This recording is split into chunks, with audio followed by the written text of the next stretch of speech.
ये जो चुनाव है, ये पहला ऐसा चुनाव है जहां एक पार्टी और एक गठबंधन कॉन्स्टिट्यूशन की रक्षा कर रही है, संविधान की रक्षा कर रही है, और दूसरी संविधान को, कॉन्स्टिट्यूशन को खत्म करने की, रद्द करने की कोशिश कर रही है। ಇದು ಪ್ರಪ್ರಥಮವಾದಂತ ಚುನಾವಣೆಯಲ್ಲಿ ನಡೀತಾ ಇದೆ. ಎಲ್ಲಿ ಒಂದು ಪಕ್ಷ ಸಂವಿಧಾನನ ರದ್ದುಪಡಿಸೋದಕ್ಕೆ ಸಂವಿಧಾನನ ಅಳಿಸಂತ ಪ್ರಯತ್ನ ಮಾಡ್ತಾ ಇದೆ, ಮತ್ತೊಂದು ಪಕ್ಷ ಸಂವಿಧಾನನ ಎತ್ತಿಡಿಯಂತದ್ದು, ಸಂವಿಧಾನನ ಉಳಿಸಂತ ಕೆಲಸನ ಮತ್ತೊಂದು ಪಕ್ಷ ಮಾಡ್ತಾ ಇದೆ. कांग्रेस पार्टी ने देश की जनता से मिलकर एक साथ ये संविधान देश को दिया. ಕಾಂಗ್ರೆಸ್ ಪಕ್ಷ ಈ ದೇಶದ ಎಲ್ಲಾ ಪ್ರಜೆಗಳನ್ನ ಮಾತನಾಡಿ ವಿಶ್ವಾಸಕ್ಕೆ ತಗೊಂಡು ಈ ದೇಶಕ್ಕೆ ಈ ಸಂವಿಧಾನನ ಕಾಂಗ್ರೆಸ್ ಪಕ್ಷ ಕೊಟ್ಟಿದೆ. संविधान से पहले देश में दलितों को, आदिवासियों को, पिछड़े वर्ग के लोगों को कोई अधिकार नहीं थे.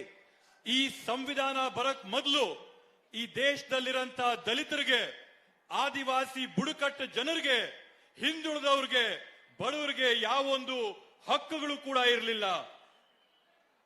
संविधान के आने से पहले अगर आप गरीब थे तो आपके कोई अधिकार नहीं थे. ಈ ಸಂವಿಧಾನ ಬರಕ್ ಮೊದಲು ನೀವೇನಾದ್ರೂ ಬಡವರಾಗಿದ್ರೆ, ಆರ್ಥಿಕವಾಗಿ ಹಿಂದುಳಿದಿದ್ರೆ ನಿಮ್ಗೆ ಯಾವುದೇ ಒಂದು ಹಕ್ಕುಗಳಿರಲಿಲ್ಲ. अगर आपको वोट मिला तो इस संविधान ने, इस किताब ने वो आपको वोट दिया है. ಇವತ್ತು ನಿಮಗೆ ಮತದಾನದ ಹಕ್ಕು, ವೋಟಿನ ಹಕ್ಕು ಇವತ್ತು ನಿಮಗೆ ಸಿಕ್ಕಿದ್ರೆ ಇವತ್ತು ಈ ಸಂವಿಧಾನ, ಈ ಪುಸ್ತಕ ನಿಮಗೆ ಈ ಹಕ್ಕನ್ನ ಕೊಟ್ಟಿದೆ.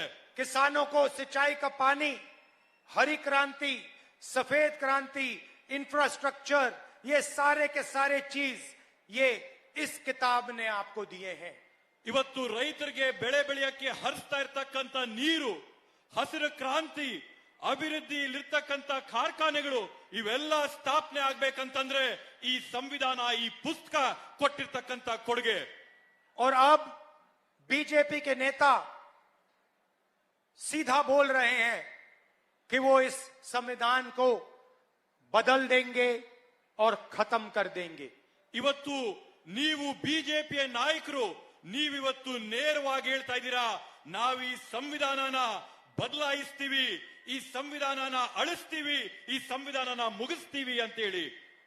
संविधान कहता है कि देश में सब जात के लोग एक समान हैं, देश में समानता होनी चाहिए.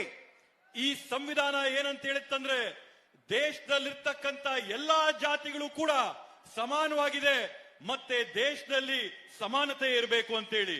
कुछ दिन पहले बीजेपी के प्रेसिडेंट नड्डा ने साफ कहा है कि अगर कोई समानता के लिए लड़ रहा है तो वो माओवादी है.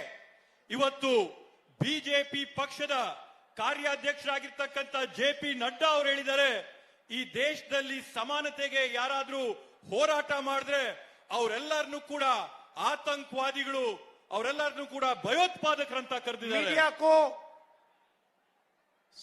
नड्डा जी कह रहे हैं कि वो इस किताब के खिलाफ हैं, क्योंकि ये किताब समानता मांगती है, और बीजेपी के प्रेसिडेंट कह रहे हैं अगर कोई समानता मांगता है तो वो माओइस्ट है. ಇವತ್ತು ಜೆಪಿ ನಡ್ಡಾ ಅವರು ಮಾಧ್ಯಮಗಳಿಗೆ ನೇರವಾಗಿ ಹೇಳಿದ್ದಾರೆ, ಯಾರಾದ್ರೂ ಈ ದೇಶದಲ್ಲಿ ಸಮಾನತೆ ಬೇಕು ಅಂದ್ರೆ, ಈ ದೇಶ ಸಮಾನವಾಗಿರಬೇಕು ಅಂತ ಯಾರಾದ್ರೂ ಹೋರಾಟ ಮಾಡಿದ್ರೆ ಅವ್ರು ಭಯೋತ್ಪಾದಕರು, ಅವರು ಮಾವೋಯಿಸ್ಟ್ ಅಂತ ಹೇಳಿ ಈ ಸಂದರ್ಭದಲ್ಲಿ ಹೇಳ್ತಾ ಇದ್ದಾರೆ. नड्डा जी का कहना है कि दलितों को, आदिवासियों को, पिछड़ों को समानता नहीं मिलनी चाहिए, अधिकार नहीं मिलने चाहिए. ನಡ್ಡಾ ಅವರ ಉದ್ದೇಶ ಇರ್ತಕ್ಕಂಥದ್ದೇನಂತಂದ್ರೆ ಈ ದೇಶದಲ್ಲಿರ್ತಕ್ಕಂಥ ದಲಿತರಿಗೆ, ಆದಿವಾಸಿ ಬುಡಕಟ್ಟವ್ರಿಗೆ, ಹಿಂದುಳಿದವ್ರಿಗೆ ಯಾರಿಗೂ ಕೂಡ ಈ ದೇಶದಲ್ಲಿ ಅವಕಾಶ ಇರಬಾರ್ದು, ಸಮಾನತೆ ಇರಬಾರ್ದು, ಕೇಳಿದ್ರೆ ಅವರು ಭಯೋತ್ಪಾದಕರು ಅಂತ ಹೇಳಿ. और प्रधानमंत्री ने नड्डा जी के स्टेटमेंट के बारे में एक शब्द नहीं कहा. ಇವತ್ತವರೆಗೂ ಕೂಡ ನರೇಂದ್ರ ಮೋದಿ ಜಿ ಅವರು ನಡ್ಡಾ ಅವರ ಹೇಳಿಕೆ ಬಗ್ಗೆ ಉಸಿರು ಕೂಡ ಬಿಟ್ಟಿಲ್ಲ, ಒಂದ್ ಮಾತಂದಿಲ್ಲ. आजकल प्रधानमंत्री की चुप रहने की आदत है. ಇವತ್ತು ಇತ್ತೀಚೆಗೆ ಪ್ರಧಾನಮಂತ್ರಿಗಳಿಗೆ ಮೌನವಾಗಿರಂತ ಒಂದು ಅಭ್ಯಾಸ ಬಂದಿದೆ.